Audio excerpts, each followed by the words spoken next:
Mababang interest at installment na loan application. Bagong-bago nga lang at nakita ko yung ads nila habang nag-a-apply ako sa may isang utangan.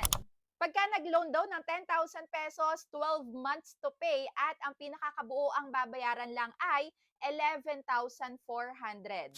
Yan nga yung aalamin natin kung totoo ba yun nandito sa may ads nila. Wag muna kayo mag-i-install. Panoorin nyo muna to hanggang dulo para nga makapag-decide kayo kung ipagpapatuloy nyo ba or scroll up na lang kayo. So, ina, umpisa na natin. So, ito na nga ang Cred Ladder Loan Application na na-download ko nga dito sa may Play Store. Nagpapaloan ng up to 60,000 pesos. Ang laki. Pero, legit ba? So, ito na nga yung totoo. Nag-install na nga ako agad-agad at nag-apply. May nakalagay pa dito na regulated daw sila ng BSP and SEC registered, pero naghanap nga ako ng company name nila, so wala akong nahanap. Kaya paano natin ito ma-research kung talaga bang sila ay regulated ng BSP at SEC registered? So yung nakalagay lang dito sa may pinaka-application nila is, ang provider ay Drovena. Sinearch ko nga is wala namang lumabas. So ito nga yung mga nakakakabang applyan kasi nadadala na ako guys. Pero sige, ipinagpapatuloy ko pa rin para maipakita ko sa inyo. Yung iba kasing mga naitatry ko is nag-auto-disburse. Wala na ako ibang magawa kundi bayaran kasi ayun na, nag-auto-disburse na. Kaya ito, sige, ipagpapatuloy ko naman para mapakita ko sa inyo. Pero may isang red flag na tayo. So, wala tang company name, company number, certificate of authority. Kung chinek ko nga yung privacy policy nila is yung mga nakalagay lang is yung mga definition of terms nila. Pero ayun na nga, moving forward, meron ditong 5 questions na nagba-background check kung meron ba tayo mga na-overdue. So after nga niyan is nag-submit na ako ng ID. Sobrang dami ng ID dito. Halos lahat din tinatanggap nila. Voters ID, Pag-ibig, Health Card, GSIS, OFW, TIN, UMID, Passport, Driving License, SSS, PRC, Postal ID at National ID. Hindi naman sila dito mabusisi dahil kahit na medyo hindi masyadong malinaw is tinatanggap nila yung picture. And after that is basic information na, pero napansin ko dito sa itaas, nakaka 90% na tayo ng nasasagutan. Tatanungin ka din pala dito sa may employment information mo, kung ikaw ba ay student, ayan, ina-accept nila yung unemployed, self-employed, in short, kahit walang trabaho. Yun nga lang, nung tinry kong i-click yung unemployed is naghahanap pa din sila dito ng employment status, monthly income mo, work experience, at current address. At dalawang contact reference. So, yun na yun. And then, sa my disbursement channel na pwedeng bank at e-wallet.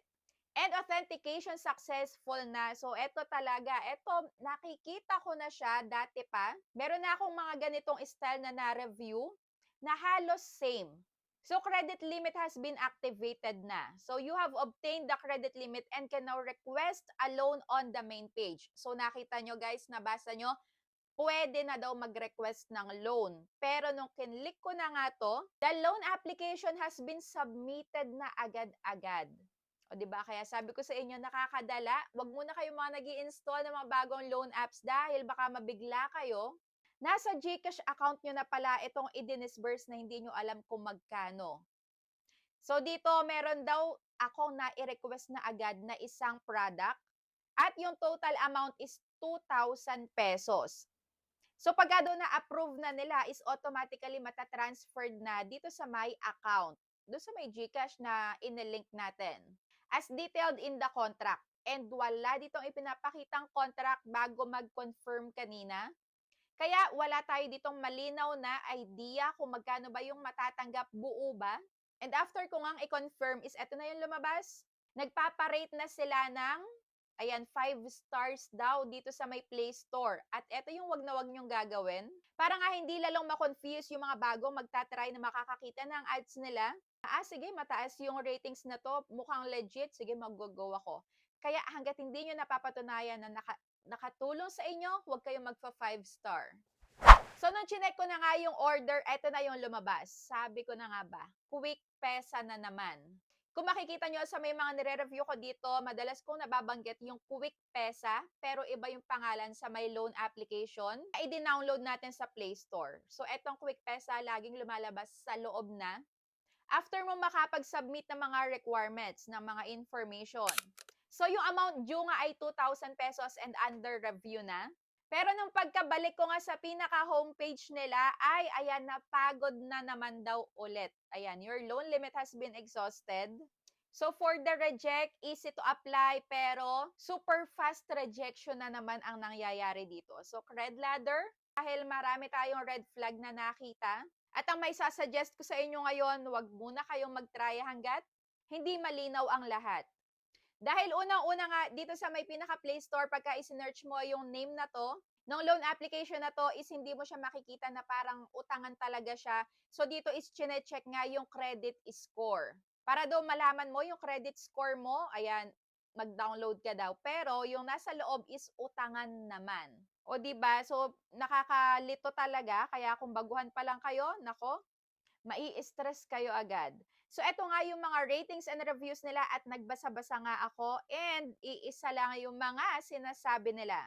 Nag-o-auto-disburse kahit na wala pang ina-accept na contract o loan details kahit na hindi pa nila nakikita.